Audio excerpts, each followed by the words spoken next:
Hey guys, Thomas Cecilia Jr. here, aka Mustached. I'm here to review The Forest. So, in the story, our main character, woman, whose name I can't kind of remember at this point, has this twin sister who's she's been told has gone into this suicide forest. So, she goes to Japan and meets with this guy named Adam. And upon talking with her, they decide that they're going to go to this forest along with another travel guide who knows the forest a bit more and is able to guide them into a good location where they can start looking for her twin sister. They find the bag of the twin sister, and they frantically search for her until it gets late. And from there, the movie kind of takes a turn where things are not what they seem, and so on and so forth. So that's the basic story of this movie.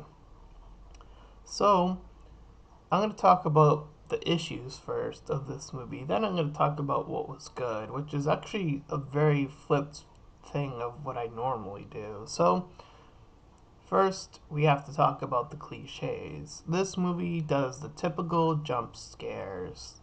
They have been done to death, and in this movie in particular, none of them hit. None of them even got a reaction from me. I was so like, what? Not even anything? I was able to see them all coming. I mean, that is a failure on that point, so there's that. And to think that jump scares are probably the easiest kind of scare to pull off in a horror movie, so that's kind of weird that they couldn't even pull that off.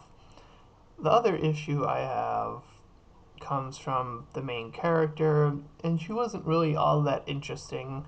I wasn't able to remember her name, but I was able to remember Adam's name. He's much more of a memorable character, and I'll get to that in the second half. So there's that. So we get through the horror cliches and yada yada yada, but then I gotta talk about what good came from the movie. So, first and foremost, the lore.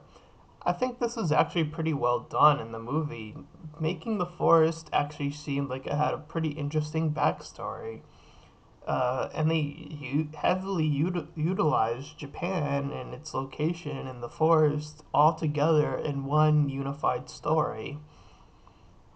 So that was really good that they did that, and I thought they handled it pretty well. So there's that. And then there's the character of Adam, as I mentioned. The reason why I believe he's such an interesting character is because he brings back something I haven't seen in horror in quite some time. I'm talking about the psychological aspect of horror.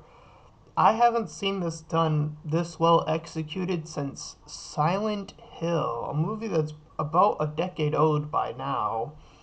And it's such a shame that this is so unutilized, and to have it here in the forest was a breath of fresh air.